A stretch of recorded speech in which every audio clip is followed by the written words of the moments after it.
and there is baroreceptor, reflex, and the Starling forces. These three are the top ones.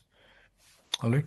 And for your convenience, I have highlighted the important lines in purple color.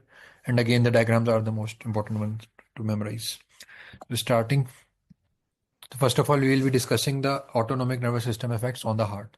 So as we previously discussed that it has a sympathetic component and parasympathetic component.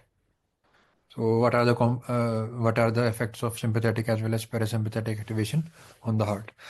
Both the heart rate and contractility can be modulated by the autonomic nervous system. So there are two things in the heart: the heart rate and contractility. The heart rate is called inotropy, and contractility is called chronotropy.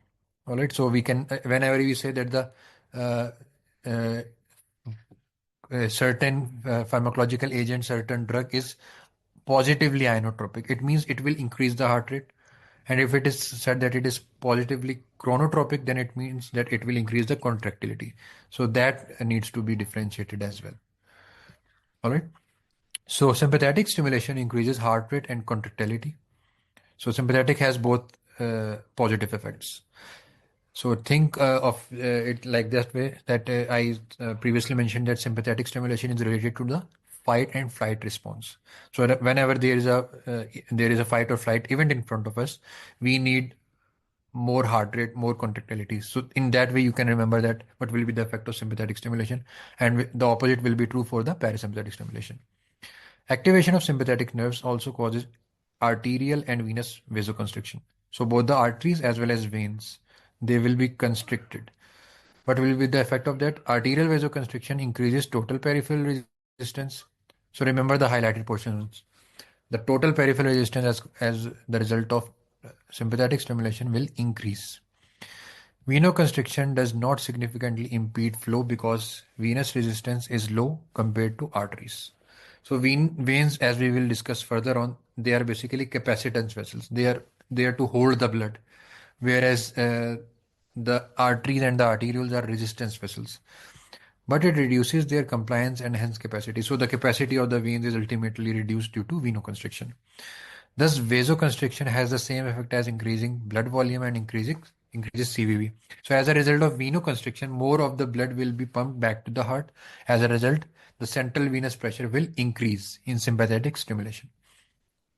Sympathetic stimulation thus increases cardiac output by increasing heart rate, contractility, and CVP, and increasing blood pressure by increasing TPR and cardiac output. So generally, all the parameters related to the CVS, both the heart as well as the vessels, are increased in case of sympathetic stimulation. In case of parasympathetic stimulation, it causes a marked decrease in heart rate. You can see the term the negative chronotropic, but only a slight decrease in heart muscle contractility. Negative inotropic effect, as parasympathetic ventricular innervation is sparse. All right.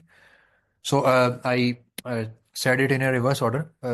Remember, chronotropic is heart rate and inotropic is contractility. All right. So both chronotropy as well as inotropy is positive in case of sympathetic and negative in case of parasympathetic stimulation. Now coming to the baroreceptor reflex, this one is quite important clinically as well as MCQ point of view. So what is baroreceptor reflex? First of all, we will discuss what is mean arterial pressure, the formula for it.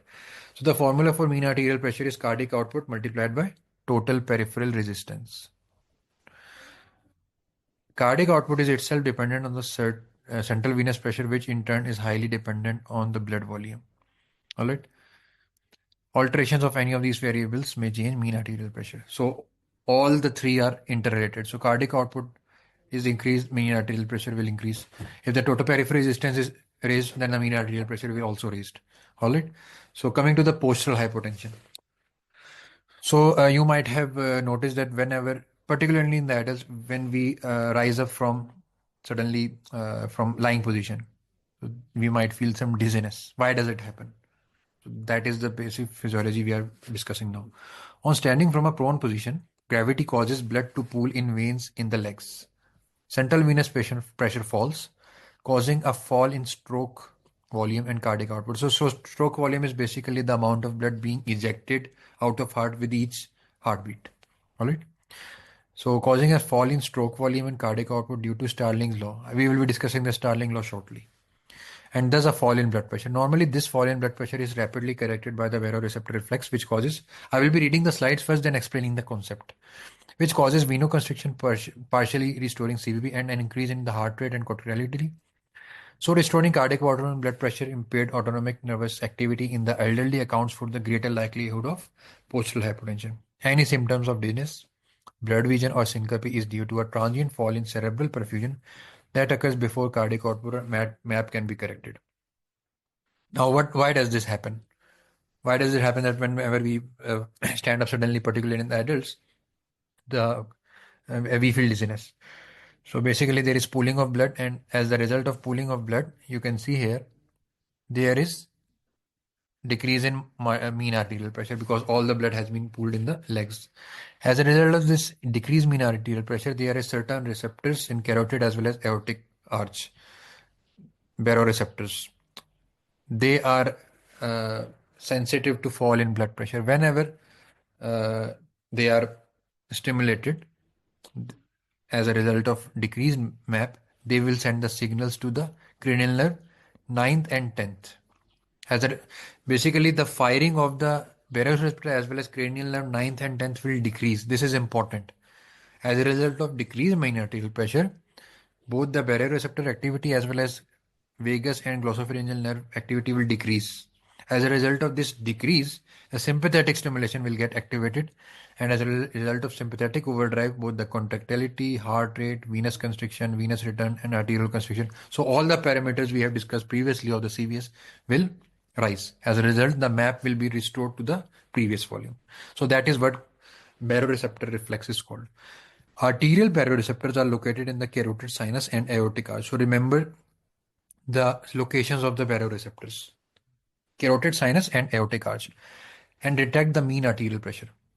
A decrease in mean arterial pressure, such as in postural hypotension or hemorrhage, reduces arterial stretch and decreases baroreceptor activity, resulting in decreased firing in afferent nerves traveling via the glossopharyngeal nerve, supplying the carotid sinus, and vagus nerve, supplying the aortic arch, to the medulla, where the activity of the autonomic nervous system is coordinated.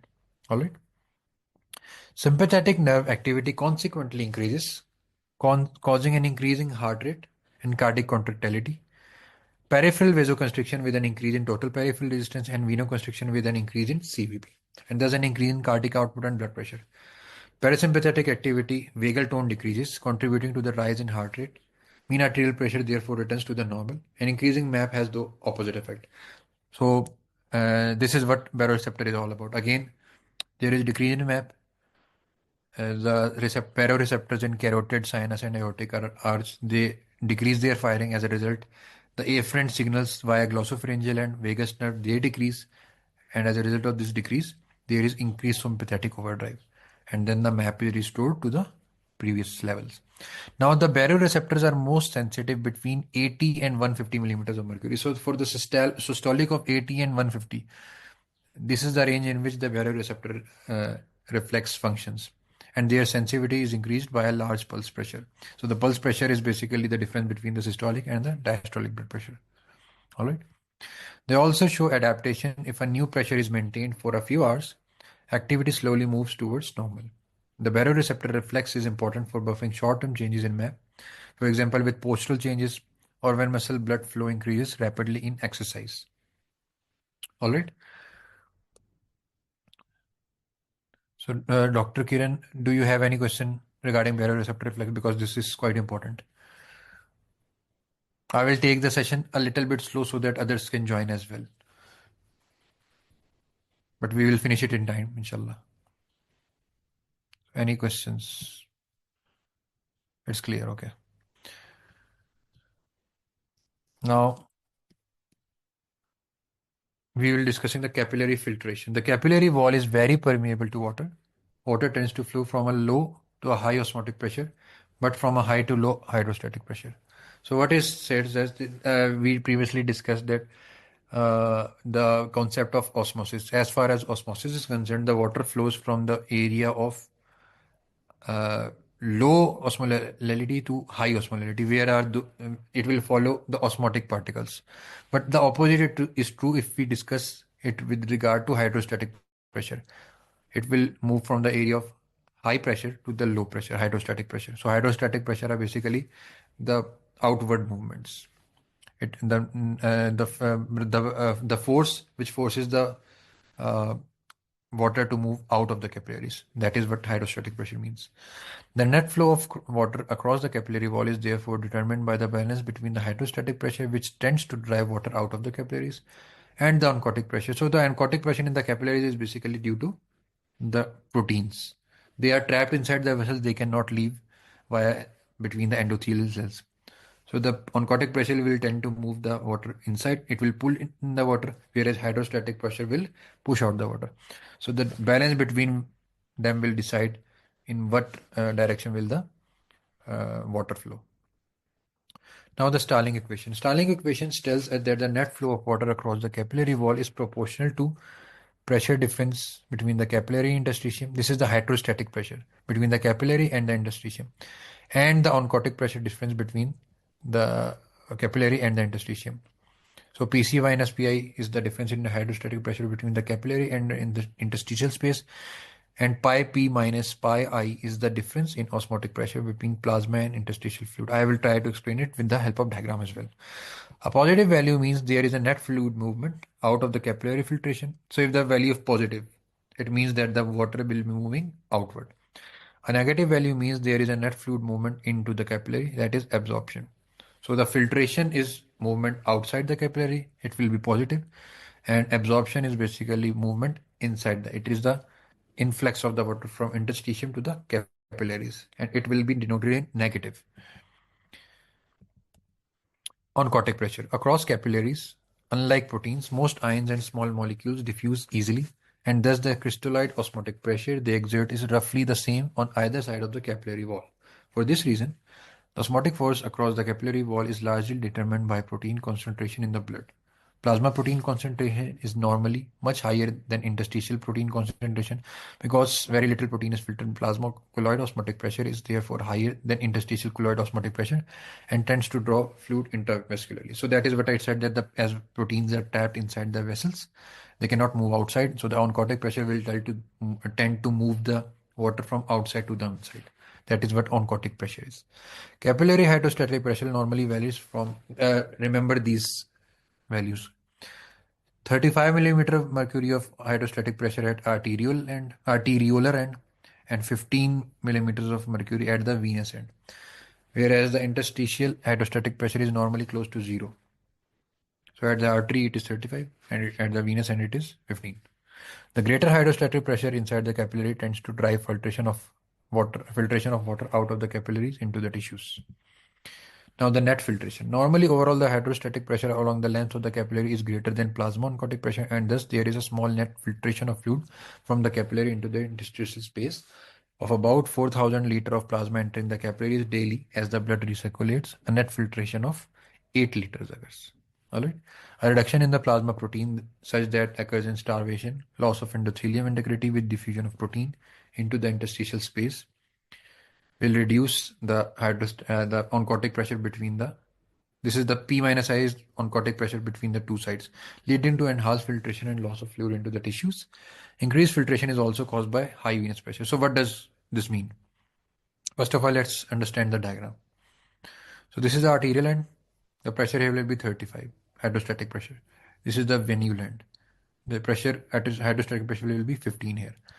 So the outward movements in orange are hydrostatic pressure, and the inwards blue ones are oncotic pressure. So the difference between orange and blue will give up the net fluid flux. Here are some values. The blood pressure at this side 40, osmotic pressure will be 25. Blood pressure at venous end will be 16, and osmotic pressure. So the osmotic pressure is more on the venous side. It is 25 on both sides. But the net result will be 15 in the arterial and venous, and it will be -9. So in the venous end, it is net absorption. At the arterial end, it is net filtration. But still, filtration is greater than the absorption. So overall there is net filtration. And how is it returned back to the blood? Via the lymphatics. So basically the idea is the hydrostatic pressure overall is greater than non-aquatic pressure. So there will be net filtration of the water.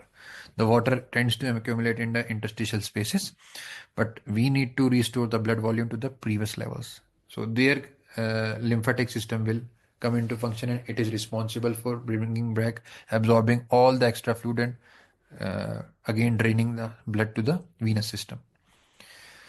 Now, there are certain diseases in which the hydrostatic pressure or the oncotic pressure can be varied, leading to edema.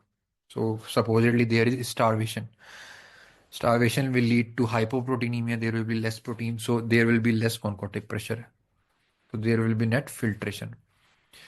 Heart failure and liver failure, renal failure, all these causes increase the hydrostatic pressure, so there will be net filtration. Or there is localized obstruction of a vessel. Again, if there is obstruction, the net hydrostatic pressure in the vessel will rise. So again, it will lead to edema due to raised hydrostatic pressure. Now we will be discussing cardiac excitation and contraction coupling. Previously, we discussed the skeletal excitation and contraction coupling. It is similar to that, except a few differences. Now, cardiac muscle contracts when intercellular calcium rises more than 100 nanomoles per liter. Contraction. Although calcium entry during the action potential is essential for contraction, it only accounts for about 25% of the rise in intracellular calcium. So for those, again, I would like to say something that we can see a single participant in our session. For those, because these are pre-recorded sessions, and those who are coming afterwards can also cope up with the speed by reviewing the recorded session. I will try to explain in such a way that there are minimal questions at the end, so that those coming afterwards will not have much to lose, inshallah. So there are two types of calcium processing. One is calcium entry as a result of action potential, and one is calcium release from the sarcoplasmic reticulum, which is already stored in the vesicles. Now, the entry of the calcium, that accounts for only 25% of the rise in intracellular calcium. All right, the rest is released from calcium stores in the sarcoplasmic reticulum.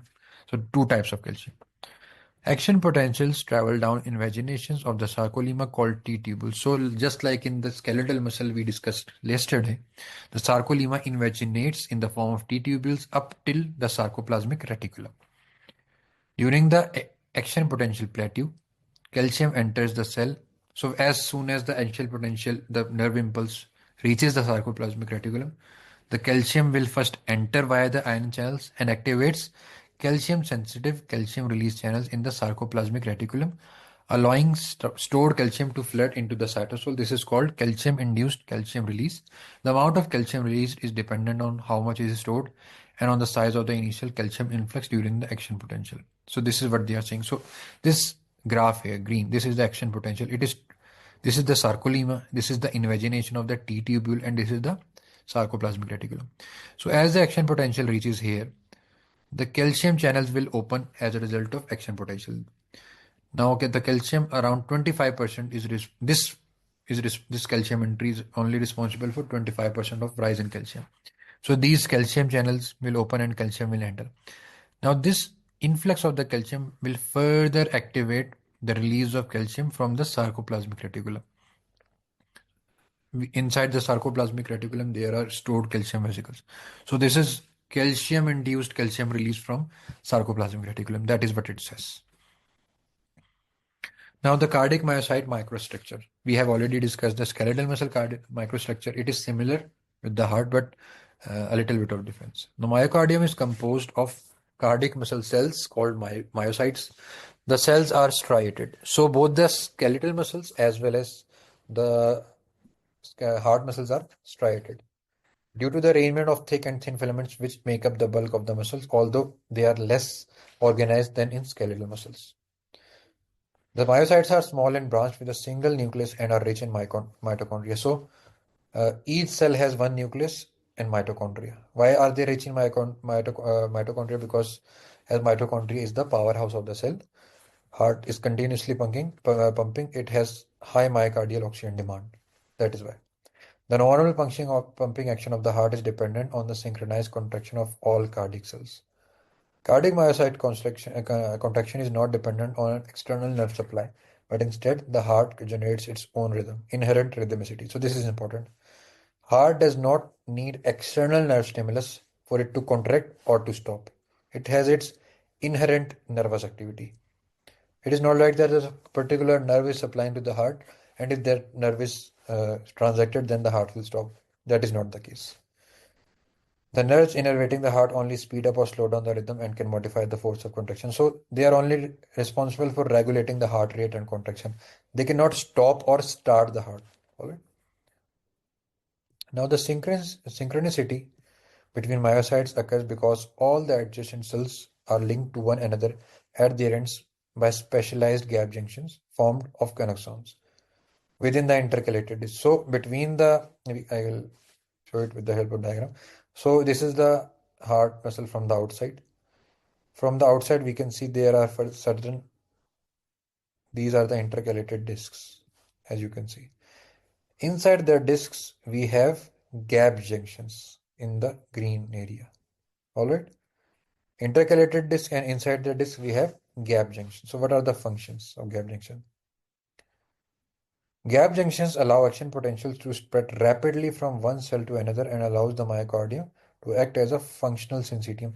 So what happens is that as soon as the action potential reaches the heart muscle, it will rapidly spread via gap junctions without any resistance to all the muscle. So as a result, it is not like that the first one part is contracted, then the other will contract. It functions as a whole.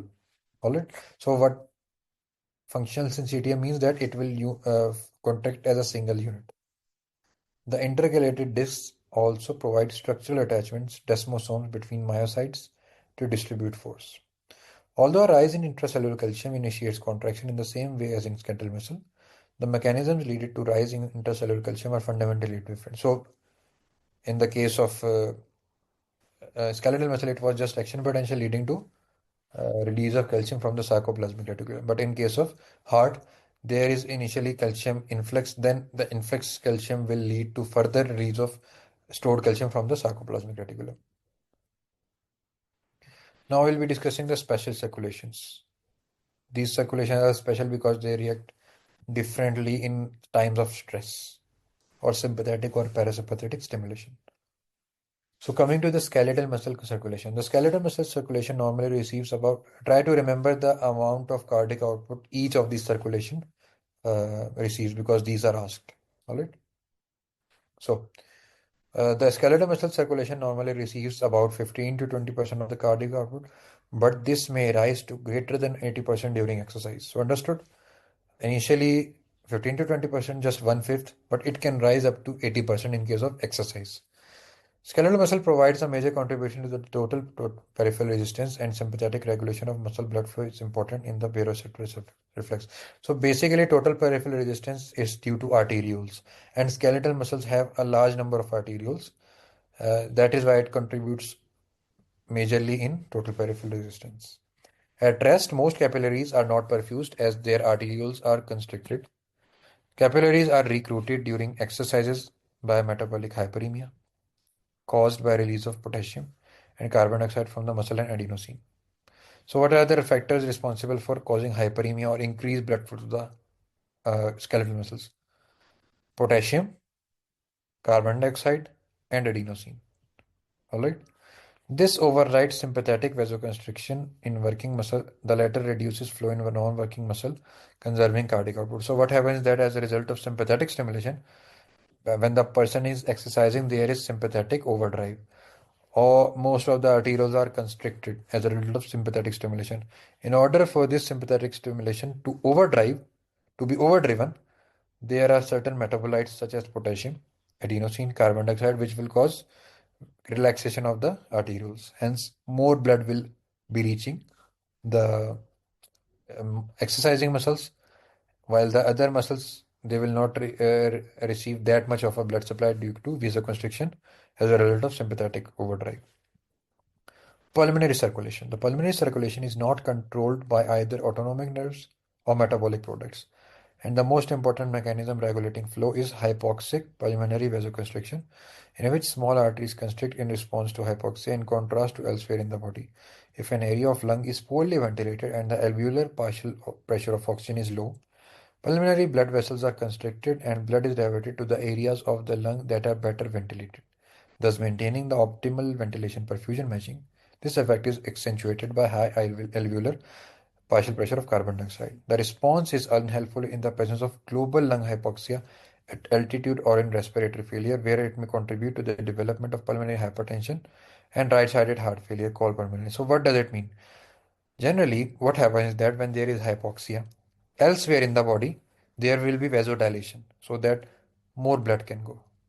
All right. Hypoxia causes vasodilation, but it is opposite in case of lungs.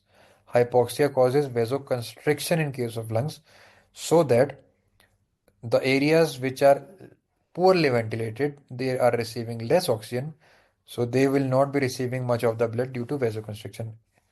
The area which is better ventilated, that deserves more blood supply. So the area is shunted. The poorly perfused and poorly ventilated area of lung is bypassed, and the blood is directed to the areas where there is more oxygen, so that proper exchange of blood can take place. So that is the difference between other vessels and the pulmonary vessels. The main function of the cutaneous circulation is thermoregulation. Now we will be discussing the uh, blood circulation in the skin. Arteriovenous anastomosis directly link arterioles and venules, allowing a high blood flow into the venous plexus and thus radiation of heat. AVS, meaning arteriovenous anastomosis, are mostly found in the hands, feet, and areas of the face. So what happens is that these fistula, arteriovenous anastomosis, basically, they provide a large surface area. As a result of large surface area, if there is heat, it will be dissipated. Temperature is sensed by peripheral thermoreceptors, and the hypothalamus coordinates the response. So temperature regulation in the brainstem is done by hypothalamus. When the temperature is low, sympathetic stimulation of alpha adrenergic receptors causes vasoconstriction of cutaneous vessels. So in case of hypothermia, the alpha adrenergic receptors will be activated, leading to vasoconstriction. Minimizing loss of body heat, a similar response occurs in the baroreceptor reflex. Piloerection traps in insinuating hair. So what is piloerection? It is basically our the hair on our body, they get erected so that the air gets trapped in between the hair, and there is, as the air is insulator to the temperature, it cannot let the heat pass through it. So the air gets trapped in it, and there will be minimal loss of heat. This is in case of hypothermia. Now, in case of increased temperatures, reduced sympathetic adrenergic stimulation causing vasodilation and allowing more blood to flow to the skin and radiate its heat to the environment, whereas activation of sympathetic cholinergic fibers promotes sweating and the release of bradykinin, which also causes vasodilation. So what happens is that in case of hyperthermia, if the temperature is increased, there will be more blood to the vessels, more blood to the skin. As a result, there will be more evaporation and the body will be cooled down. Another thing that happens is that the sweat glands will be activated, and the release of bradykinin along with activation of the sweat gland will further cause vasodilation. All right. Now coming to the cerebral circulation, the brain receives around 15%. Again, how Dr. Kiran, how much amount of cardiac output did skeletal muscle receive? What percentage, if you can remember? Any idea? What was the percentage of cardiac output the skeletal muscle received? 30 to 50. All right, it is around 25% at rest, around 20 to 25% at rest, and it will be maximum at the 80% in case of exercise. Yes, 80. Good. The brain receives around 15% and it has high capillary density. The endothelial cells of the capillaries of the blood-brain barrier have very tight junctions. So the endothelial cells between the adjacent endothelial cells are closely linked via tight junctions and contain membrane transporters that control the movement of substances such as ions, glucose, and amino acids, and tightly regulate the composition of the cerebrospinal fluid. This is continuous except where substances need to be absorbed or released, that is pituitary gland and coronary plexus. So generally it is a tight seal except where there are ions in case of brain. The autoregulation of cerebral blood flow can maintain a constant flow for blood pressures between 50 and 170 millimeters of mercury. So one is autoregulation and the other will be due to metabolites. What happens in autoregulation is that as the blood flow to the brain increases, the blood vessels will constrict so that the brain is not hyperperfused. The opposite is true in case of low blood pressure. When there is low blood pressure, the vessels will dilate. Carbon dioxide and potassium are particularly important metabolic regulators in the brain, with increasing concentration causing vasodilation and functional hyperemia. So, in case of skeletal muscle, in the case of heart, the carbon dioxide, potassium, and adenosine are important. In case of brain, carbon dioxide and potassium are important. Hyperventilation, again, they might ask what is the effect of hyperventilation on blood vessels of the brain. Hyperventilation reduces blood PCO2, so as we are exhaling large amount of CO2, it will lead to alkalosis, and ultimately alkalosis will lead to cerebral vasoconstriction. All right. So hyperventilation causes cerebral vasoconstriction. Now coming to the heart circulation, coronary circulation. The heart has a high metabolic demand and its capillary density allows it to extract an unusually large fraction of about 70% of oxygen from the blood. So the myocardial oxygen demand that can go up to 70% at the maximum. It can extract up to 70% of the oxygen. In exercise, the reduced diastolic interval and increased oxygen consumption demand a greatly increased blood flow, which is achieved by metabolic hyperemia. So, what is metabolic hyperemia? Hyperemia means increased blood flow. The increased blood flow due to accumulation of certain metabolites is called metabolic hyperemia. Generally, in exercise, the heart has high myocardial oxygen demand, and there are two phases we will be discussing later on, that diastolic and systolic.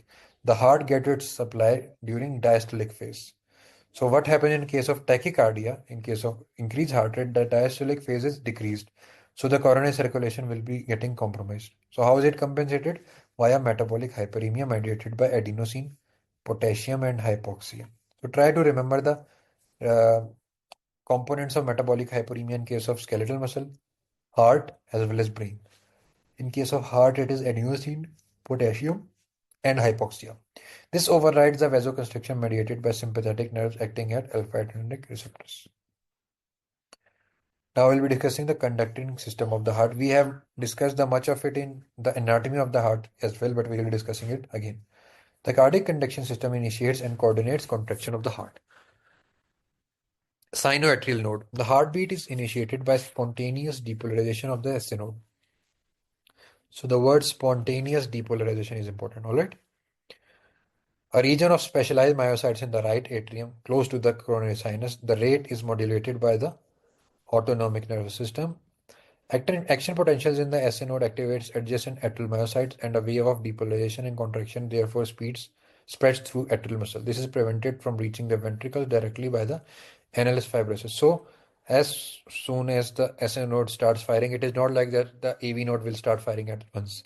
There is a delay and there is an insulating material called annulus fibrosis which does not allow the rapid spread of SA node to AV node.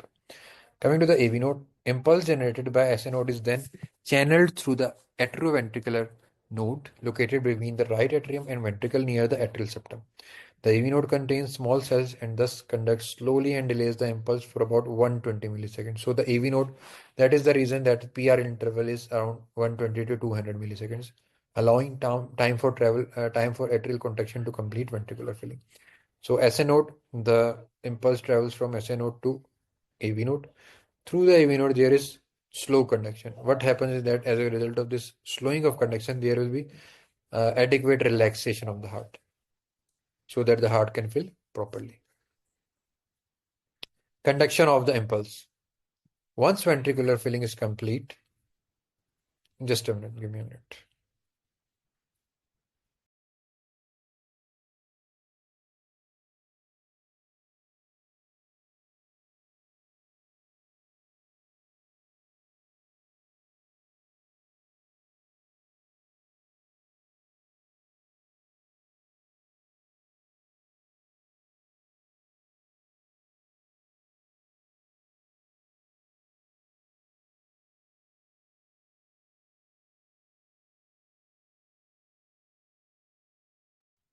All right.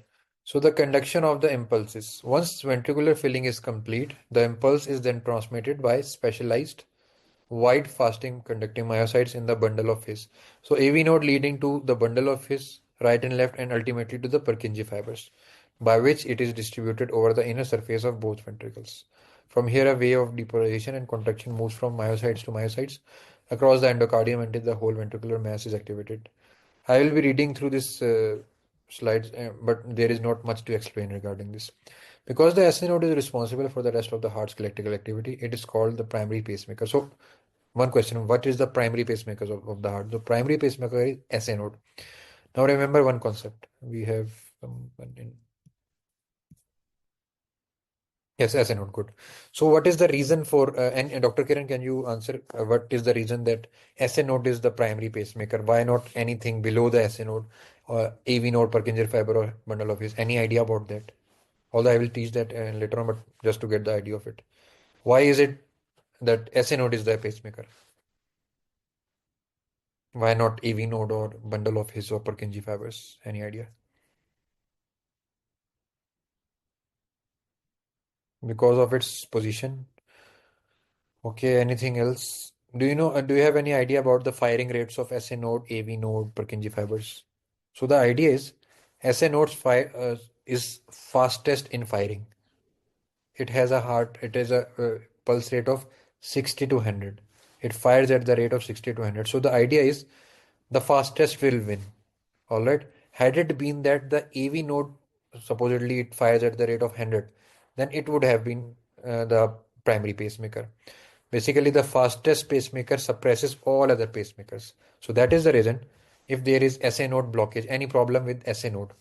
So what happens is that the other pacemakers which are firing at a much slower rate, but as we do not have SNO to function in this scenario, so the 60 to 100 heart rate is not functioning.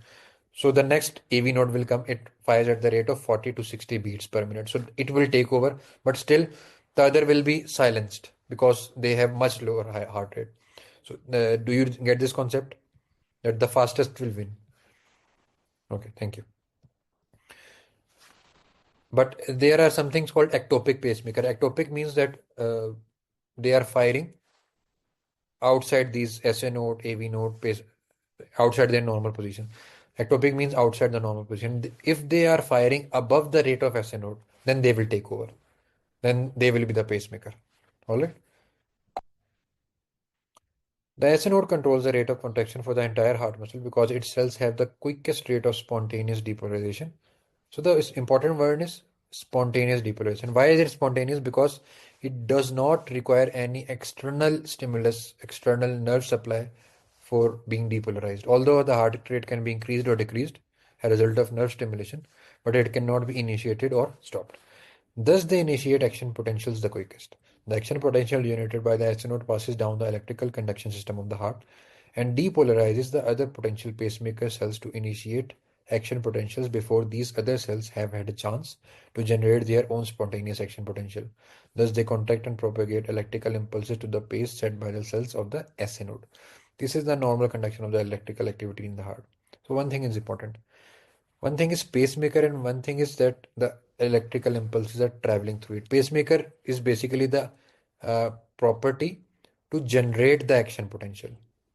All right. So, but the AV node, the impulses traveling rate will remain the same as SA node, AV node, and the Purkinje fibers. But if AV node had to initiate the impulses, it will start at 40 to 60. All right. So there is difference between initiation of impulses and propagation of impulses. Both are different categories. SA node potential. Now, there are two types of cells as far as depolarization is concerned. One is SA node and the other is rest of the cardiac myocytes. Both have different mechanism of action potential. We will be discussing the SA node potential first.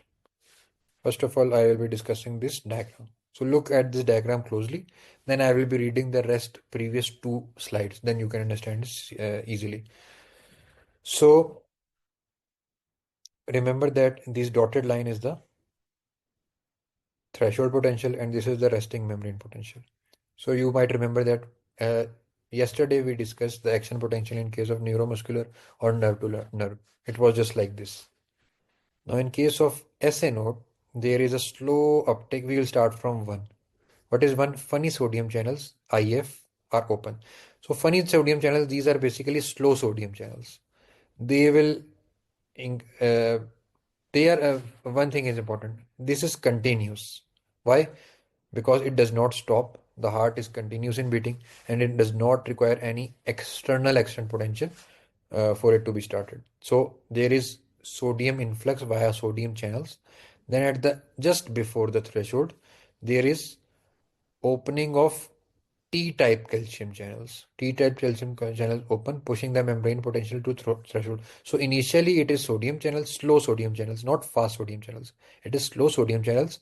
Then just before the threshold, there is T-type calcium channel opening. Then there will be upstroke. Why is the upstroke happening? So as soon as the threshold potential is reached, the long L-type calcium channels will open. All right, so they will bring a rapid upstroke, giving rise to the action potential. So the action potential, generation of action potential is due to L-type calcium channels. All right, then it reaches its peak, and then at 4 there is opening of potassium channels.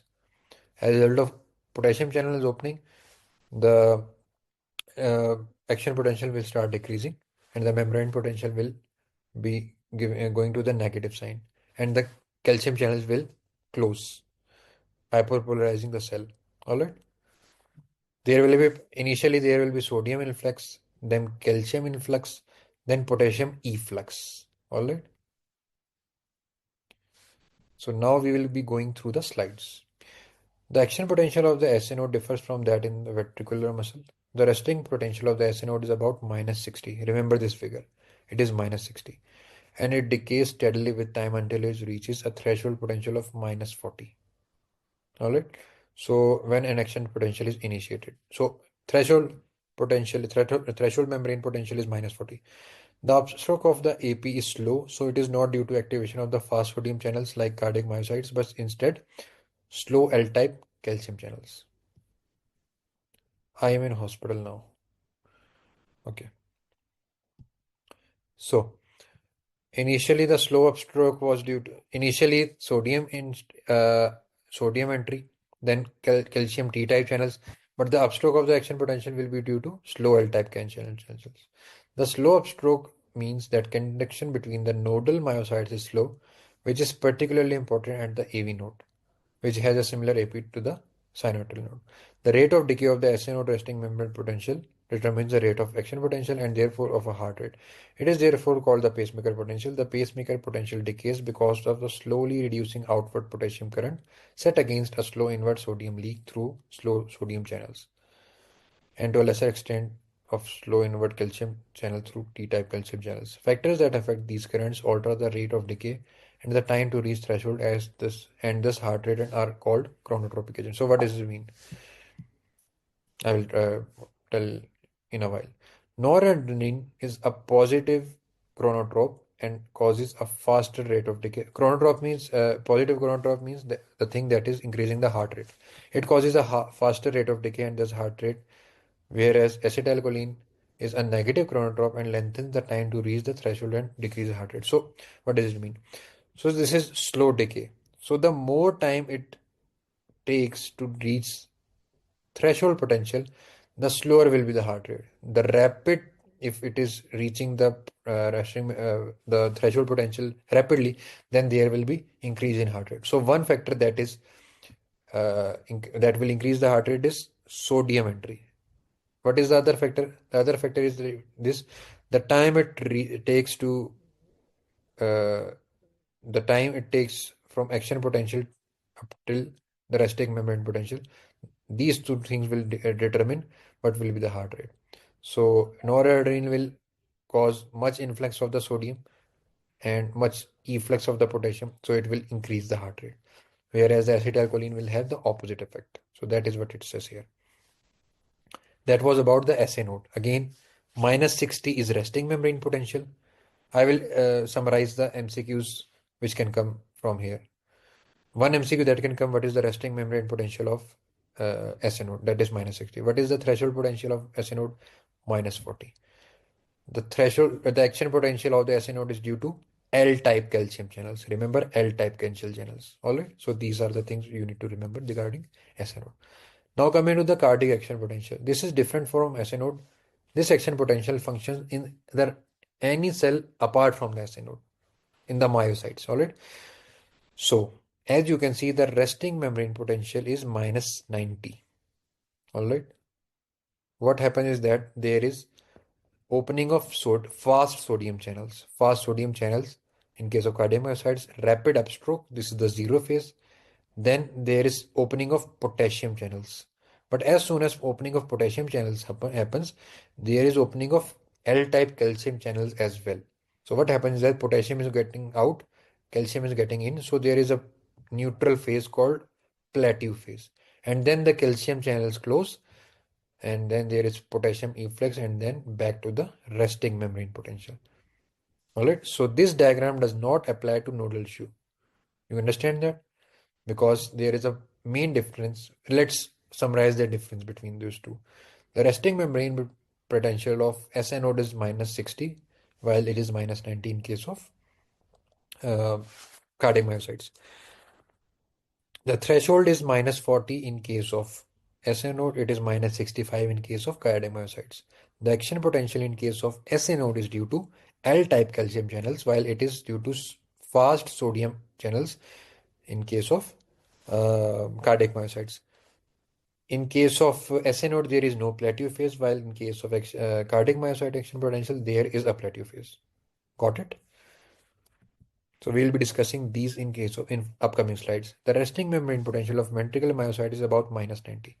An action potential is initiated when the myocyte is depolarized to a threshold potential of minus 65 as a result of transmission from an adjacent myocyte via gap junctions. Fast voltage gated, so the fast sodium channels are voltage gated, are activated and sodium influx depolarizes the membrane rapidly to about plus 30. So the action potential will reach the maximum of plus 30. This initial depolarization is similar to that in nerve and skeletal muscle and assists the transmission to the next myocyte. Sodium channels and currents rapidly inactivate, but in cardiac myocytes, the initial depolarization activates voltage-gated calcium channels, slow L-type channels, threshold approximately minus 45, through which calcium floods into the cell. The resulting influx of calcium prevents the cell from the repolarization and causes a plateau phase that is maintained for about 250 milliseconds until the L-type channels inactivate. The cardiac action potential is thus much longer than that in nerve or skeletal muscle. So another question that can be asked is, why is the cardiac action potential much longer than SA node? That is due to plateau phase due to calcium entry. Repolarization occurs due to activation of voltage-gated potassium rectified channels and potassium efflux. As the AP lasts almost as long as contraction, its refractory period prevents another AP being initiated until the muscle relaxes. The cardiac muscle cannot exhibit tetanus. So remember, in case of muscles and nerves, we remember that there is an absolute refractory period and relative refractory period. In case of absolute refractory period, no amount of stimulus can activate the action potential, but in case of relative refractory period, there can be increase. If the stimulus is high enough, then action potential can be generated. But that is not the case in case of cardiac myocytes. If the action potential is being generated, no matter how much strong the stimulus is, it will not be leading to the contraction of heart. So the wisdom behind this is that the cardiac muscle will not undergo tetany. Tetany means continuous contraction. So if had it been the case that a certain amount of stimulus can cause another action potential, so the superimposed action potential will lead to tetany. Any question about the SA node and action potential uh, so far? Because this is important and this needs to be cleared timely.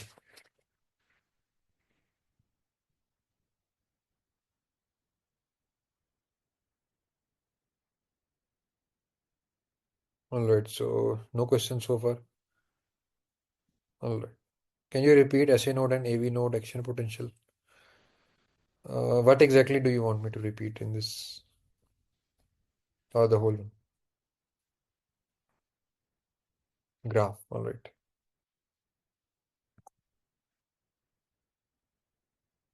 So the SA node, it is continuous, all right. Initially, there is slow upstroke due to slow sodium channels. One. Then there is opening of T-type calcium channels. This will take the membrane potential to threshold potential, that is -40. Then there is opening of L-type calcium channels, the upstroke, closing of calcium channels and opening of potassium channels, potassium efflux, and then negative. All right. Now coming to the cardiac action potential. Resting membrane potential of -90, opening of fast voltage gated sodium channels, upstroke, closing of sodium channels, and opening of potassium channels. This downslope. Meanwhile, the potassium channels are open, the calcium channels will also open, and that will lead to calcium influx. Calcium influx and potassium outflux will balance each other. Thus, the plateau phase, then at the end, calcium channels close, potassium channels are open, potassium efflux. All right. Now the important definitions, which can be asked in MCQs. The total blood volume in the circulatory system of heart is about 5 liters. This is generally asked. What is the total blood volume of heart, of the body? 5 liters.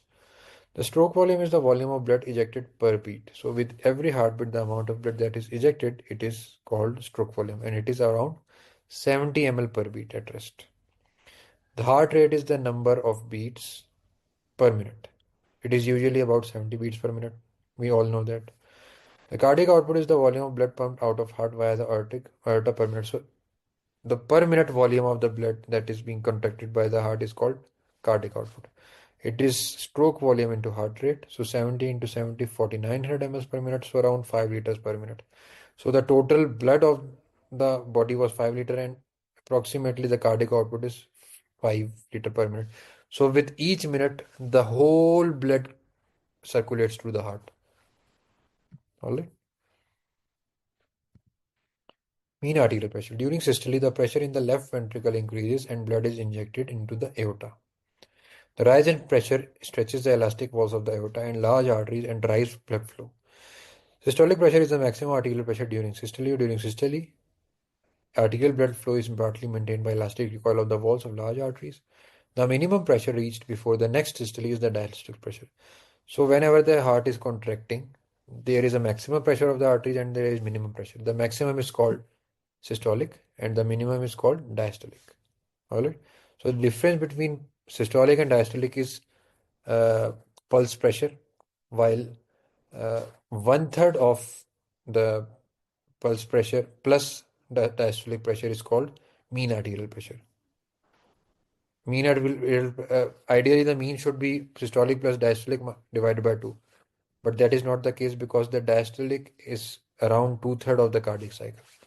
That takes more of the time, so that will have more impact on the mean arterial pressure. So diastolic plus 1/3 of the pulse pressure is called uh, mean arterial pressure. That is the formula you need. Sometimes they might give you systolic pressure, diastolic pressure, and they will tell you to calculate the mean arterial pressure. So you will be using this formula. Normal pressures in the circulation. The mean arterial pressure at the start of the arterioles is 65. Remember this. Arterial side of capillary 25 and venous side is 15. So 65 arterial, then artery, then venous arterial side of the capillary is 25 and the venous side is 15. Venules converge into veins and finally the vena cava. The pressure in the vena cava at the level of the heart is usually close to 0. 65, 25, 15, 0. Alright. Now we'll be discussing only 2 slides of ECG, just to give you an idea. The wave of depolarization through the heart causes local currents in surrounding fluid, which are detected at the body surface as small changes in voltage. This forms the basis of the ECG. The classical ECG records voltage between the left and right arm lead 1, the right and left leg lead 2, and the left arm and left leg lead 3. These are represented by Einthoven's triangle. I will show you the diagram as well. The size of the voltage at any time depends on the quantity of muscle depolarization and the direction in which the wave of depolarization travels. So if the wave of depolarization is traveling towards the electrode, it will be positive, and if heart is contracting forcefully, it will be more positive. And the opposite will be true in opposite cases. Thus, lead 2 normally shows the largest deflection. Why is lead 2? Lead 2 is basically from between right and left, from right to left arm. Generally, from right arm to left leg, downwards like this. And the axis of the heart is also like this. So that will show the maximum deflection. So this is what lead 1 from right arm to left arm, lead to maximum deflection from right arm to left leg. The lead 3 will be left foot to left leg. AVF is like this from both arms, but this will be left foot is positive.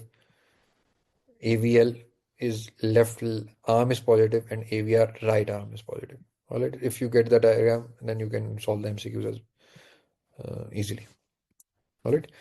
So that was about ECG. But one thing you need to remember that the direction of the current will decide whether the deflection will be positive or negative. Supposedly, you can see that it is negative here.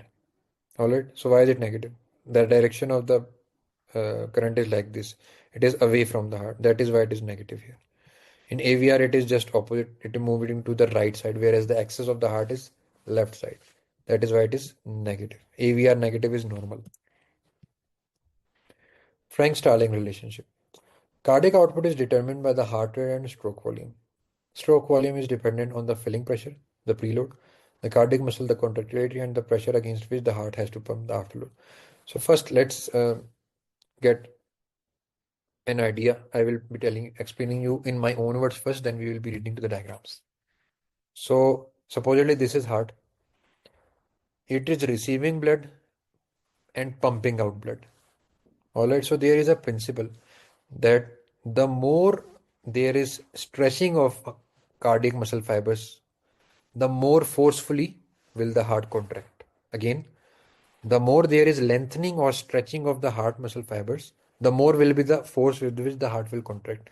So, in case there is increased return to the heart from rest of the body, there is increased return to the heart.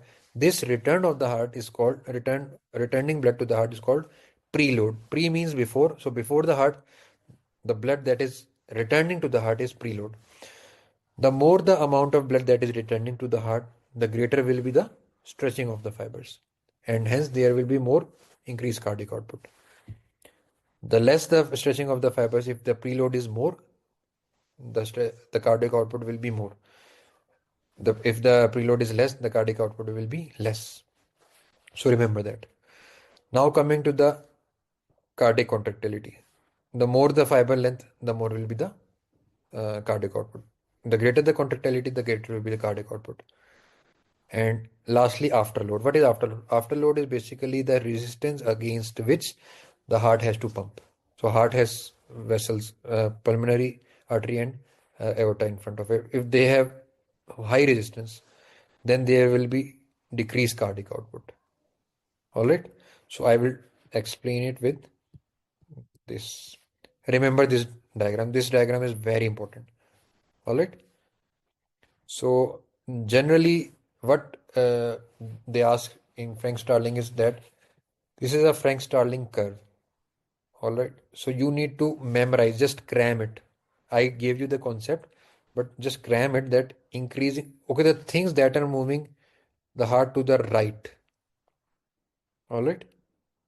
So they will decrease they will increase the cardiac output. All right. So increasing the preload from here to here. All right. They will ask generally what they ask is that what is where will be the Frank-Starling curve move with increasing the preload. So the curve is moving to the right. Okay, the effect of increasing the preload on the Frank-Starling curve is it moves it to the right. What is the effect of decreasing the contractility or increasing the afterload? It will move the curve to the right and down. And what is the effect of increasing the contractility and decreasing the afterload? It will move the curve to upward and left. You just need to remember it as it is. All right. The concept you have gotten, but don't try to match the concept with this graph. You need to memorize this graph as it is, but the concept is that contractility increases the cardiac output, preload increases the cardiac output, and afterload decreases the cardiac output. But as far as this graph is concerned, remember it as such. All right. So, what? Let's go to the slides. Starling law of the heart states that the energy released during contraction depends upon the initial fiber length and an increase in the end diastolic volume, meaning the volume that remains in the heart after it has been relaxed completely, causes an increase in ventricular fiber length, which produces an increase in developed tension and results in an increased force of systolic contraction. As muscle is stressed, more myosin cross bridges can form, increasing force. However, cardiac muscle has a much deeper relationship between stretch and force than skeletal muscle, because in the heart, stretch also increases the calcium sensitivity of troponin, so more force is generated for the same intracellular calcium. So what is the basis of Frank-Starling? So the more the muscle is stretched, the more will be the cross bridge formation. The most important consequence of Starling law is that output is matched between the right and left ventricle. It thus explains how CVP, although only perceived by the right ventricle, also influences left ventricle function and cardiac output. So when the CVP is more blood is coming to the heart, there will be increased muscle fiber lengthening, and the cardiac output of right as well as left will increase. It also allows the heart to sustain output when afterload is increased or contractility is reduced, as both lead to accumulation of venous blood and a raised end diastolic pressure, which increases the ventricular force and restores stroke volume. All right. So, what are the factors affecting the Frank-Starling curve? I have explained it verbally, but we will be discussing it slides as well. Preload contractility. Increase in preload curves a rightward shift along the curve. I said it before. Decrease has an opposite effect towards the left. Increasing in contractility shifts the curve upwards and to the left, and decrease in contractility shifts the curve downward and to the right. Don't try to make the concept out of this, because then you will take, although the concept can be made, but if the concept is made, then if you will be using the concept in during MCQ, in particularly, I am telling it from my experience. There are certain things which I say that try to put the concept in it. But in this graph, just memorize, because these are very frequently asked questions and you need to answer these questions just like that. All right. So if you remembering that in which direction the graph will go, then you can answer the MCQs, because these are pet questions. These are time gaining questions. All right. Afterload. Increasing in afterload shift the curve downwards and to the right. Decreases in afterload shift the curve upwards and to the left. This is what this is saying. All right. Try to memorize this by heart. Now preload. Preload can be defined as the initial stretching of the cardiac myocytes prior to contraction already mentioned. Preload therefore is related to the muscle sarcomere length. Ventricular filling and therefore preload is increased by. Now how is preload increased? Increased CVP, which can result from decreased venous compliance caused by vasoconstriction. So when the veins constrict, they take more blood to the heart. Increased thoracic blood volume caused by either an increase in total blood volume or an increase in venous return, augmented by increased respiratory activity, increased skeletal muscle pump activity, or by gravity in head tilt and down tilt. All right. So as the blood going to the thorax is increased, so will be the blood volume. Increased ventricular compliance, increased atrial activity caused by sympathetic stimulation or from increasing filling of the atria.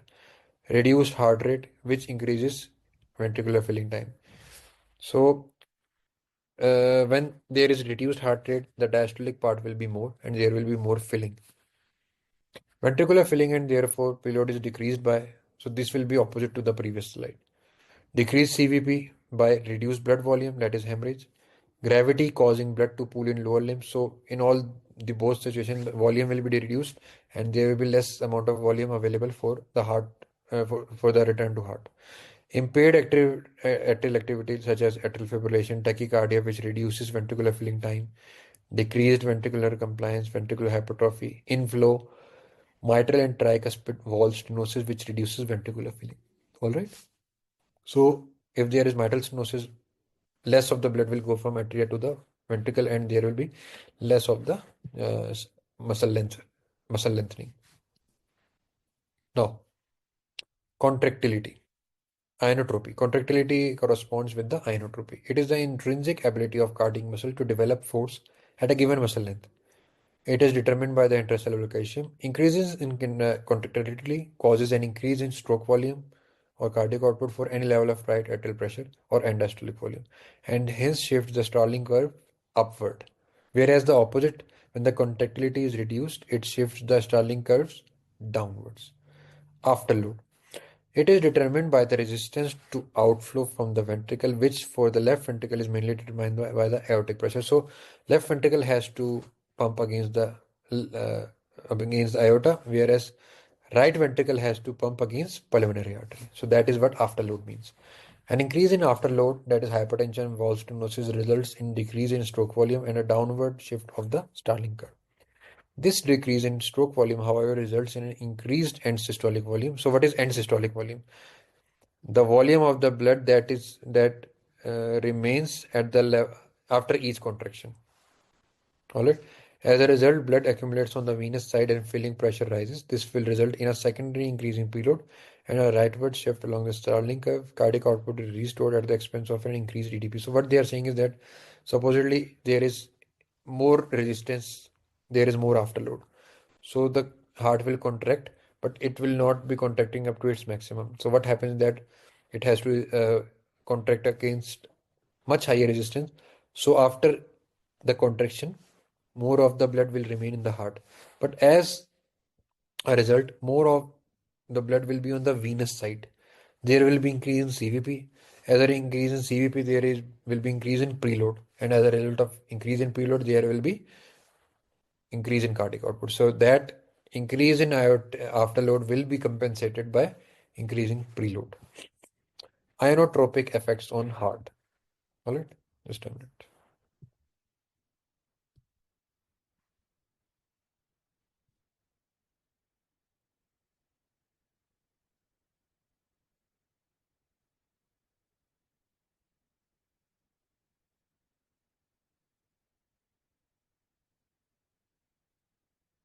Inotropic effects on heart. Factors that affect intracellular calcium and hence cardiac contractility are called inotropes. So chronotropy is related to the heart rate, and inotropy is related to the heart contractility. All right. Factors that affect intracellular calcium and hence cardiac contractility are called inotropes. Sympathetic stimulation increases cardiac muscle. We have already discussed it in the first slide. Remember, ENS effect on CVS. Sympathetic stimulation increases cardiac muscle contractility because it causes release of noradrenaline. It is a positive inotrope, binds to beta-1 adrenoreceptors on the membrane and causes increased calcium entry via L-type channels during the AP, and thus increases calcium release from the sarcoplasmic reticulum. It also increases calcium sequestration into the SR, and SR means smooth sarcoplasmic reticulum, and thus more calcium is available for the next contraction. So noradrenaline is positively inotropic. Another important inotrope is cardiac glycosides. Slows the removal of calcium from the cell by inhibiting the membrane sodium pump, which generates the sodium gradient required for driving the export of calcium. Consequently, the removal of calcium from the myocyte is slowed and more calcium is available inside the myocyte for the next contraction. So I will explain this one. So what happens is that you remember that when the action potential is reaching the sarcolemma into the tubule, there is calcium influx.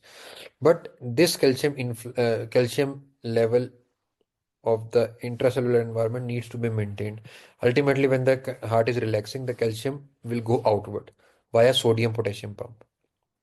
All right. So the sodium calcium pump, sorry. So sodium calcium pump will export the extra calcium outside the cell. So with the cardiac glycoside use, the sodium calcium pump is inhibited. What happens is that when the sodium calcium pump is inhibited, there will be more calcium inside, and as a result of increase in calcium, there will be the force of contraction will increase. All right. Now, acidosis is negatively inotropic. How is it negatively inotropic? Because it competes, hydrogen ions compete with calcium binding sites. So if there is acidosis, there will be more hydrogen ions. They will be competing with the calcium ions, and there will be less calcium ions binding, leading to less cross-linking formation and less force of contraction. Local control of blood flow. All right. So, what does local control of blood flow mean? It means that how will the organ organize its own blood flow with the help of different metabolites. All right. So, normally filtration of, sorry.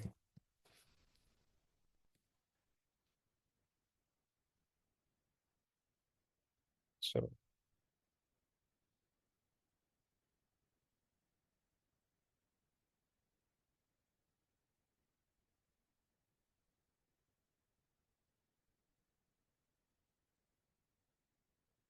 so I hope now the screen is visible. Local control of blood flow. In addition to central control of blood pressure, tissues can regulate their own blood flow to match their requirements via autoregulation, metabolic factors, and local hormones.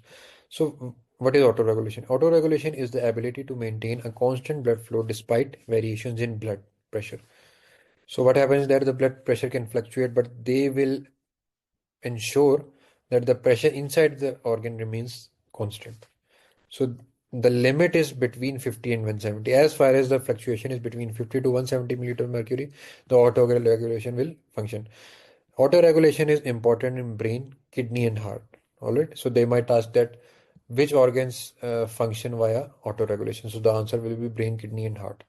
There are two main methods of contributing to the autocoagulation. The myogenic mechanism involves arterial constriction in response to stretching of the vessels wall, probably due to activation of smooth muscles, stretched, activated calcium channels, and calcium entry.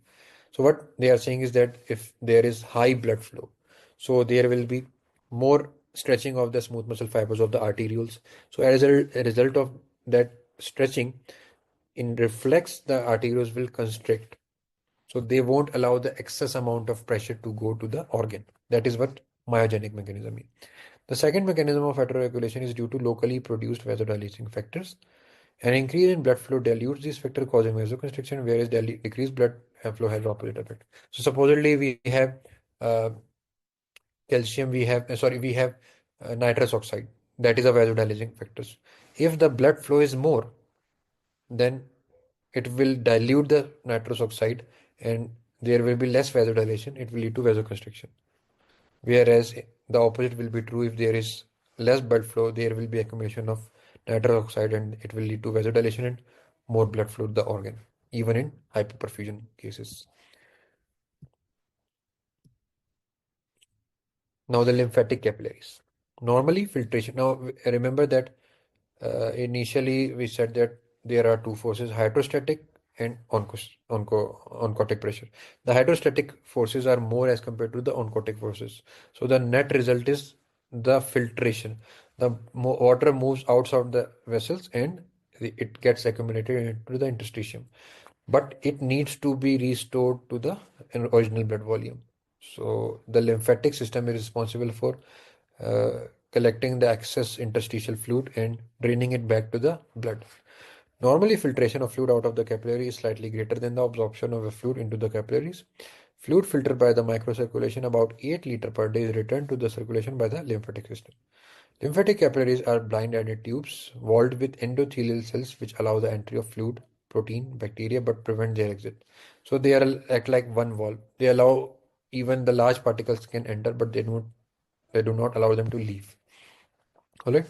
So lymphatic capillaries drain into collecting lymphatics and then into larger lymphatic vessels, both containing smooth muscle and unidirectional valves. So it has unidirectional valves. It could not allow the fluid to pass in the other direction. From here, lymph is propelled by smooth muscle constriction and compression of the vessels by the Mordi movements into afferent lymphatics and then the lymph nodes where bacteria and other foreign materials are removed by phagocytes. Most fluid is reabsorbed here by capillaries with the remainder returning via efferent lymphatics and the thoracic duct into the subclavian vein. So this is important. Where do they drain? They drain through the thoracic duct into the subclavian vein. The lymphatic system plays a major role in the body's immune defense and also important for absorption and transport of fat. So one function is that it will be removing the excess fluid. Second is that it is important in immune defense, and thirdly, in that absorption and transport of fats. So this is the green yellow portion is the lymphatics. This is the arterial part, capillary, and the venous part. There is net filtration, and it will be absorbed via lymphatic system. So this is how the lymphatic system at a microscopic levels looks like. You can see that there are large gaps in these vessels. The excess proteins as well as fluids, ions, glucose can come here and then go to the thoracic duct and ultimately draining into the subclavian vein. Now, edema. What is edema? Edema is swelling of the tissues due to excess fluid in the interstitial space. This may be caused by increased filtration resulting in fluid overwhelming the lymphatic system or due to obstruction or dysfunction of the lymphatic system itself. A reduction in plasma protein or a loss of endothelium integrity with diffusion of protein into the distal space will reduce the oncotic pressure gradient, leading to enhanced filtration and loss of fluid into the tissues. Reduced venous drainage will increase capillary hydrostatic pressure with a similar effect. Standing without moving the legs prevents the operation of the muscle pump, leading to local venous pressure rises and leg edema. In congestive heart failure, reduced cardiac function results in increased pulmonary and central venous pressures, leading to pulmonary edema and peripheral edema respectively. So I will explain this slide in the form of this diagram as well. So there are certain causes of edema. You remember that there are two forces. Either for edema to occur, hydrostatic pressure needs to be increased or the oncotic pressure inside the vessel needs to be decreased. So in case of increased total extracellular fluid, such as happens in congestive heart failure, renal failure, liver disease, there will be increased hydrostatic pressure. So it will lead to edema. Same is in the case of high local venous pressure. Supposedly in pelvic tumor, pregnancy, deep venous thrombosis, there will be localized swelling. The hydrostatic pressure inside the veins and arteries will rise and it will lead to net filtration. Increased capillary permeability. So if the endothelial cells are damaged, such as happens in burns, sepsis, or infection, then the water as well as other proteins will start leaking. Lymphatic obstruction, same pathology as local venous pressure. The hydrostatic pressure will increase and lead to filtration. What are the causes of lymphatic obstruction? These are the causes: malignancy, radiation injury, congenital abnormality, and filariasis. And lastly, in cases of liver failure or nephrotic syndrome or starvation, there will be low protein inside the vessels. So the oncotic pressure will decrease, leading to net filtration into the interstitium.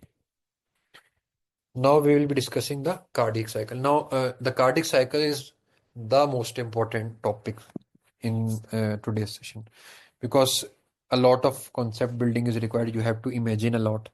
Now which phase of heart cycle is taking place, which valve is open, which valve is closed, and we need to reconcile the different phases of the heart cycle, the positioning of the opening and closing of valves, and the waves of the JVP and the ECG.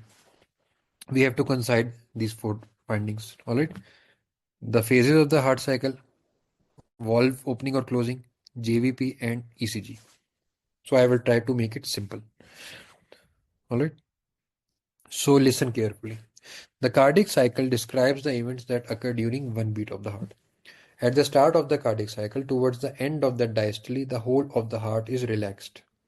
All right. So end of the diastole, initially, the initial position, from which we will start the cardiac cycle, is that the whole of the heart is relaxed at the end of the diastole. The atrioventricular walls are open because the atrial pressure is still higher than the ventricular pressure. So in diastole, the ventricular pressure is low and the atrial pressure is high. So the AV valves will open. The semilunar valves are closed, meaning the aortic and the pulmonary, as the pressure in the pulmonary artery and the aorta is greater than the ventricular pressures. The cycle starts when the SA node initiates atrial systole. So the starting scene of the cardiac cycle is such that the heart is relaxed, AV valves are open, and semilunar valves are closed. All right. So what happens next is that SA node fires up. What happens? Always remember that the electrical activity will happen first, followed by a mechanical event. All right. So the P wave of the P wave on the ECG, that corresponds with the atrial depolarization, but it does not correspond with the atrial contraction. I will repeat. Atrial depolarization corresponds with the P wave of the ECG, but it does not correspond with the atrial contraction. Atrial contraction happens afterwards, after the P wave, because there is some time between the depolarization and contraction.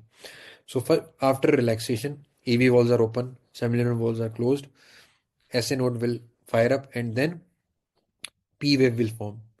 After P wave will be the initial atrial contraction. Atrial repolarization is too diffuse to be seen on the ECG. Okay.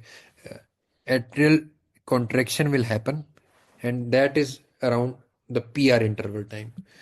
What happens as a result of as the atria contract, the atrial pressure increases, which forces more blood flow across the open AV valves. So initially the blood was coming from the atria to the ventricle as a result of gravity. But as the atria contract, then the remaining of the blood in the atria will also go to the veins, to the ventricles, leading to rapid flow of blood into the ventricles. There are no walls between the veins and atria, and the atrial systole causes a small pressure rise in the great veins. So there are certain JVP waves, A, C, X, V, Y. I will explain, I will show you the diagram as well. So at the level of JVP, the changes taking place will be depicted in the form of waves. So the first wave is A wave, and the A wave is due to atrial contraction. All right. So the atrial systole causes a small pressure rise in the great veins. The A wave and the JVP form. All right. At rest, atrial contraction only contributes the last 15 to 20% of the final ventricular volume, as most of the ventricular filling has occurred passively in diastole due to venous pressure. So what it is saying that when the heart was fully relaxed, the most around 80% of the ventricles were filled because of the effect of gravity and relaxation, while the rest remaining 20% are due to atrial contraction. Alright, the end diastolic volume, which is around 120 to 140 ml, and the end diastolic pressure is less than 90. So what is end diastolic volume? End diastolic volume is the amount of blood that remains at the end of the relaxation of the heart. The contraction has not occurred. Atrial contraction has occurred, but the ventricular contraction has not started. So that will be around 120 to 150 ml. It is the volume of the blood just before the contraction has taken place. All right. In ventricular hypertrophy, filling of the stiff ventricle by atrial systole causes a fourth heart sound which is not audible in normal adults. So another MCQ which can come. I have summarized the JVP forms, the heart sounds, and the valves opening in a separate diagram. But just to make the concept, if the ventricles are stiff, such as happen in old age, the atria will contract, then the blood will flow downwards. But as the blood strikes the stiff ventricle, it will cause fourth heart sound. All right. Now, isovolumetric contraction. Whenever you hear the term isovolumetric, remember that in case of isovolumetric, both the AV walls as well as the semilunar walls will close. Remember that. Whenever the MCQ comes, that what is the position of this and this valve in isovolumetric contraction or isovolumetric relaxation, the answer will be both will be closed. All right. Ventricular depolarization causes the QRS complex on the ECG and triggers excitation, contraction, coupling, and myocyte contraction. So, atrial depolarization P wave, ventricular depolarization QRS. The ventricular pressure rises sharply during contraction, and the AV valves close as soon as that is greater than the atrial pressure. So, ventriculars contract, ventricular pressure rises, it becomes greater than the atrial pressure, so the AV valves will close. All right. So that will make start the isovolumetric contraction phase. So is systole all close? In systole all close? No. We don't classify it in form of systole or diastole. Classify it in form of initial diastole. Then systole has two phases. We will be discussing it further. There is isovolumetric contraction phase. Then there is fast filling phase. Then there is slow filling phase. So the systole is further divided into further substages. All right. So in case of is isovolumetric contraction, that is the start of the systole. So ventricular pressure will rise more than the atria and the AV valve will close. Initially, the ventricular pressure is not that much so that it can open the semilunar valves. So all the valves are closed. Alright, for a short period as the folds are developing, both the AV and the semilunar valves are closed as the ventricular pressure is still less than that in the pulmonary artery aorta. So the pressure in the aorta and the pulmonary vessels are still greater than in the vessels in the ventricles. That is why the semilunar walls are closed and no ejection occurs. This is isovolumetric contraction. Now, continuing the contraction, ventricular depolarization causes the QRX complex and the okay, sorry, this is the repeated slide. Now, the increasing pressure makes the AV walls bulge into the atria. So, what happens? One thing that happens in the isovolumetric contraction is that all the walls are closed. Now, initially, as you notice that the atrioventricular walls closed.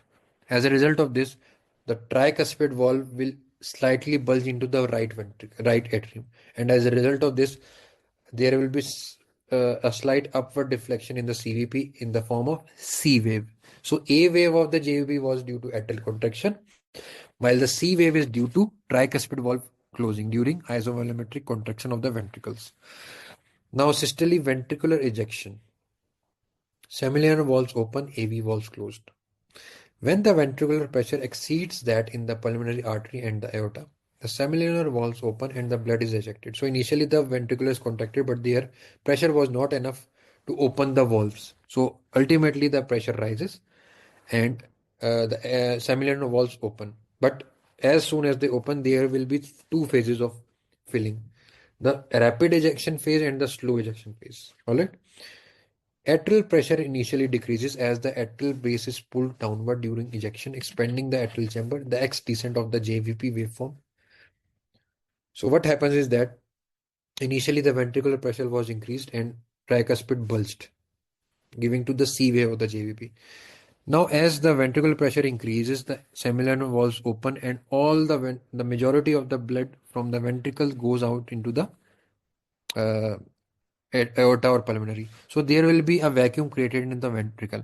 This vacuum will pull the AV walls towards the ventricle. So the JVP will have a dip as an X descent of the JVP form. So X descent of the JVP form is due to rapid ejection phase, rapid ventricular ejection.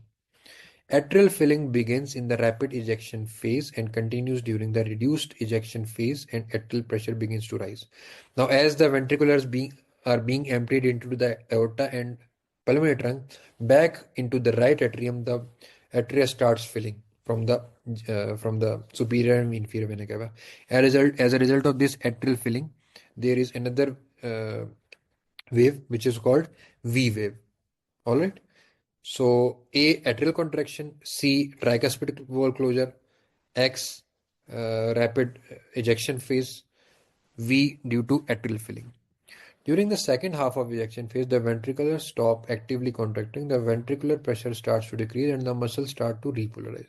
This causes the T wave. So the T wave is due to ventricular depolarization, which marks the end of the both ventricular contraction and rapid ventricular ejection. The ventricular pressure during the reduced ejection phase begins to decrease. Aortic pressure also decreases because of the run of blood from large arteries into small arteries. The ventricular pressure falls below the aorta, but initially blood continues to flow out of the ventricle because of the momentum. Eventually, the ventricular pressure falls sufficiently and semilunar walls close. So, ultimately, the ventricular pressure will fall and it will be less than the aorta and pulmonary trunk pressure, and ultimately the semilunar walls will close. Closure of the semilunar walls causes a small increase in aortic pressure, the dicrotic notch, and the arterial waveform. So when the aortic valve will close, it will create a small pressure in the uh, aortic graph. So that will there is an arterial form. There will be a dicrotic notch on the arterial waveform as well. So and what will be the cause of the second heart sound? The cause of the first heart sound was closing of the AV valve, whereas the cause of the second heart sound is the closure of the semilunar valves. The amount of blood ejected is the stroke volume. The amount of blood ejected with each heartbeat is stroke volume. It is basically uh, end diastolic volume minus end systolic volume in about 70 ml. The proportion of end diastolic volume that is ejected stroke volume divided by EDV is the ejection fraction, and this is normally 0.6. So what is ejection fraction? This is basically at the just prior to contraction, there was end diastolic volume that was about 120 ml. All right, but after contraction, the amount of blood that is ejected with each heartbeat, that divided by the endosteric volume, is the ejection fraction, which means the amount of blood out of whole blood in the heart ejected with each heartbeat, because not all the blood is ejected with each heartbeat. Not all the 120 ml is ejected, only is around 70 ml is ejected. The remaining 50 ml is remaining. So 70 out of 150, that is the proportion called ejection fraction. Now the AV valves are already closed. The semilunar valves have closed because of decreased pressure of ventricles. So all valves are closed. So it will be isovolumetric relaxation. Immediately after the closure of the semilunar valves, the ventricles rapidly relax and ventricular pressure decrease rapidly. But the AV valves remain closed, as initially the ventricular pressure is still greater than the atrial pressure. This is isovolumetric relaxation. So why are the AV valves closed? Because the atrial pressure is still less than the ventricular pressure. Atrial pressure continues to rise because venous return when the V wave of the JVP waveform peaks during this phase. So as a result of atrial filling, there is JVP, the V wave. As the ventricles continue to relax, the ventricular pressure falls below that of the atrial pressure and the AV valves open. So as soon as the ventricular pressure falls below the atrial pressure, the AV valves will open. Now coming to the diastole ventricular filling. When the AV valves open, the atrial pressure falls, the y descent of the JVP waveform. So the last waveform y, ACXVY, the y waveform is due to the opening of the AV valve. There will be initially rapidly filling of the ventricles, then more slowly as the ventricles expand, become less compliant, and ventricular pressure rise, the reduced filling phase. Rapid flow of blood from the atria into the ventricles causes the third heart sound. So the first heart sound was due to closure of AV valves. Second heart sound due to closure of semilunar valves. Third heart sound, this one due to rapid flow of blood from atria into ventricular. And the fourth heart sound was due to atrial contraction against a stiff ventricle. Diastole is usually twice the length of the systole at rest, but decreases with increased heart rate. During systole, contraction of the ventricles compresses the coronary arteries and suppresses blood flow. This is particularly evident in the left ventricle, where during systole the ventricular pressure is the same as that of or greater than that in the arteries, and as a result, more than 85% of the left ventricular perfusion occurs during diastole. This becomes a problem if the heart rate is increased, as the diastolic interval is shorter and can result in ischemia. So what does it say? That supposedly basically the perfusion in the heart is dependent upon the diastolic phase. If that is compromised, or the anything that comprises the relaxation of the heart, that will affect the coronaries. So if the ventricles are stiff, such as in myocardial ischemia or hypertrophy, there will be less relaxation of the heart, and the coronary perfusion will be compromised. Okay. This one, and this one. Try to memorize these slides whenever you go through these sessions again. So these are asked again and again during MCQs. During atrial systole, the atrioventricular valve will open, whereas the semilunar valves will close. During isovolumetric contraction, remember that isovolumetric, this one and this one. I already said that both the AV as well as semilunar valves will remain closed. During ventricular ejection, the AV valve will be closed, but semilunar valve will be open. Whereas in ventricular filling, the AV valve will be open, but the semilunar valve will be closed. Alright. Now coming to the JVP. Initially A wave, this is A wave due to atrial contraction. Another positive C wave due to ventricular contraction. During ventricular contraction, the tricuspid valve bulges into the right atrium, causing the C wave. Then there is downward dip of X as the ventricular blood empties into the aorta. There is vacuum created and it pulls down the tricuspid valve and causing the X wave. Then there is rapid filling of the right atrium, calling V wave, and then there is opening of the AV valve and emptying of the uh, right atrium, leading to downward deflection called Y wave. Alright. Now here is the ECG. P wave is atrial depolarization, R wave is ventricular depolarization, and T wave is ventricular repolarization. You can see that atrial systole and atrial diastole, a lot of difference between this diastole time and systole time. Okay. So this is what it is about cardiac cycle. The heart sound S1 is due to closure of tricuspid and mitral valve. S2 is due to closure of aortic and pulmonary valves. S3 is due to rapid ventricular filling or rapid ventricular filling against stiff ventricle, and S4 is due to atrial contraction against stiff ventricle. All right. So that was about cardiac cycle. Any question regarding the cardiac cycle so far? We have Dr. Kiran Vizal with us only. The rest have left, I think so. Any question, Dr. Kiran?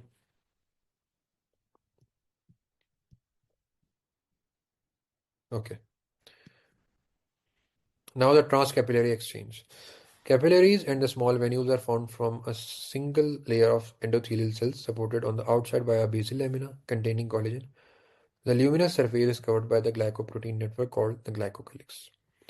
Now, as far as the permeability of the capillaries are concerned, there are basically three types of capillaries: the continuous, fenestrated, and discontinuous. I will show you the diagram. So these are the continuous capillaries. Alright, they only allow certain substances to pass through them. These are the fenestrated capillaries, they have certain holes in them, and these are the sinusoid which have large gaps in them. Alright, so what are the uh, locations? The continuous capillaries are found in the skin, lungs, muscle, and CNS because they allow very limited movement across them, as junctions between the endothelial cells are very tight. Fenestrated capillaries are in the glomeruli of the kidney, endocrine glands, intestinal villi, and are more permeable with less tight junction. And the endothelial cells are also punctured by pores. Whereas the sinusoidal or discontinuous capillaries are found in the reticular endothelial system, such as bone, marrow, liver, spleen, because they need a large amount of exchange between them. All right. So these are the three types, and try to remember the location. Again, continuous are in the lungs, skin, muscle, CNS, penetrated in the kidney, endocrine, intestinal villi, while the reticular endothelial system is comprised of sinusoidal or discontinuous capillaries. Now the transcapillary exchange. Water, gases, and other substances cross the capillary wall mainly by diffusion down their concentration gradient. Non-polar lipophilic substances such as CO2, oxygen can cross the endothelial lipid bilayer easily because they don't have any charge. And they are lipophilic. The membrane is, however, more impermeable to hydrophilic molecules such as glucose and polar molecules and ions. Such substances mainly cross the wall of continuous capillaries through gaps between the endothelial cells, slowed down by tight junction between the cells and by the glycocalyx, so that diffusion is much slower than for the lipophilic substances. So CO2 and oxygen can easily pass, whereas the ionized substances or glucose or amino acids need certain transporters. This small pore system also prevents the diffusion of substances greater than 10,000. So remember that figure 10,000. This is the limit, such as plasma proteins. Plasma proteins can cross the capillary wall but extremely slowly. This may involve large pores through endothelial cells, such as in fenestrated capillaries, or large spaces between endothelial cells, such as discontinuous capillaries. Alright. Vascular system structures. We'll be discussing the artery microcirculation as well and the veins. The large arteries are elastic and partially damp out oscillations in pressure produced by pumping of the heart. Stiff arteries, such as that happen in old age atherosclerosis, result in larger oscillations. So basically, the function of the artery is basically to dampen out those oscillations. All right. The major arteries are conductance vessels and divide repeatedly into smaller and muscular arteries, whereas the smaller arteries and arterioles are resistance vessels. Try to differentiate between them. The major arteries are conductance, mean they carry the blood, whereas the smaller arteries and arterioles are resistance vessels. All right. Microcirculation. The microcirculation consists of the terminal arterioles and the exchange vessels, the capillaries and the small postcapillary venules, which have no smooth muscle or walls and which provide the exchange surface between the blood and tissues. All right. Small venules rejoin into larger venules, which ultimately drain into veins. Veins have a larger diameter than equivalent arteries and provide less resistance. They have thin distensible walls and contain about, this is important, 70% of the total blood volume is present in the veins. Large veins are therefore capacitance vessels. They are basically the reservoirs. Act as a blood reservoir which, when required, they can constrict and increase the effective blood volume. Large veins in the limb contain one-way valves, and when muscle activity intermittently compresses these veins, they act as a pump and assist venous return to the heart. So, supposedly, we have a soleus muscle. The veins deep to the soleus vessels, they have high capacitance and one-way valve. So, what happens is that when the V walk and soleus contract, it will lead to one-way direction of the blood from the periphery to the heart. All right. So this is the general structure of the arteries. Arteries, they are conductance vessels. These are resistance vessels. These are the exchange vessels, and the veins are basically capacitance vessels. All right. Now, lastly, we will be discussing the tone regulation of the vessels. So, what are the? This is very important. They do ask that what are the substances which are responsible for vasoconstriction and vasodilation. So, most vasoconstrictors binds to G protein coupled receptors, which mediate elevation in intracellular calcium, leading to vascular smooth muscle contraction. So, what are the major vasoconstrictors? They are endothelin 1, angiotensin 2, and noradrenaline. All right. Now, what are the vasodilators? Decrease intracellular calcium through sequestration by the sarcoplasmic reticulum, calcium ATPase, and by removal from the cell by a plasma membrane, calcium ATPase and sodium calcium exchange. So this is the mechanism. That is not that much of the importance. Most endogenous vasodilators cause relaxation by increasing cyclic guanosine, cyclic GMP. So G protein coupled receptor in case of vasoconstriction, while cyclic GMP in case of vasodilators. Nitric oxide or cyclic AMP in case of prostacyclin beta adrenergic receptor agonist, which activate protein kinases causing substrate level phosphorylation. L-type calcium channel blocker drugs are clinically effective vasodilators. So here I have summarized the vasoconstrictor and dilators. The endothelium plays a vital role in regulation of vascular tone. In response to substances in the blood, endothelial damage or changes in blood flow, it can synthesize several important substances. Nitric oxide, prostacyclin are important vasodilators. Remember, nitric oxide and prostacyclin are vasodilators, whereas endothelin 1 and thrombic SANE are vasoconstrictor. Other vasoconstrictor we have remembered here, noradrenaline and angiotensin 2. Alright.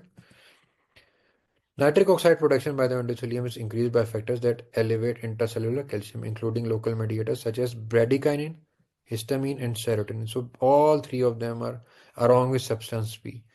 They increase the production of nitric oxide and vasodilation. Increased flow, shear stress also stimulates nitric oxide production and additionally activates prostacyclin synthesis. The basal production of nitric oxide continuously modulates vascular resistance. Nitric oxide also inhibits platelet activation and no thrombosis and thrombosis. So, nitric oxide causes vasodilation, decreases platelet activation, and decreases thrombosis. That is the function of nitric oxide. Endothelin 1 is an extremely potent vasoconstrictor peptide which is released from the endothelium in the presence of many other vasoconstrictors, including angiotensin 2, ADH, and noradrenaline, and may be increased in disease and hypoxia.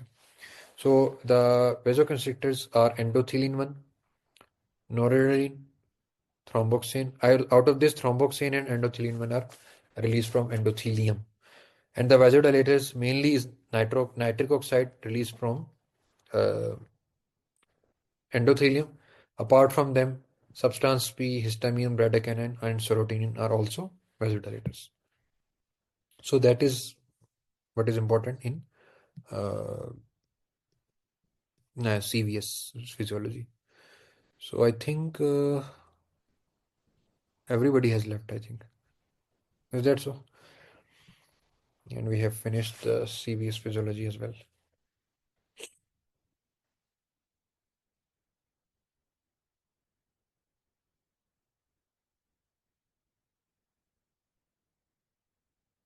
So I think there is no point of asking any further question as there is no participant. So I can finish the session. Is that so, Nayab?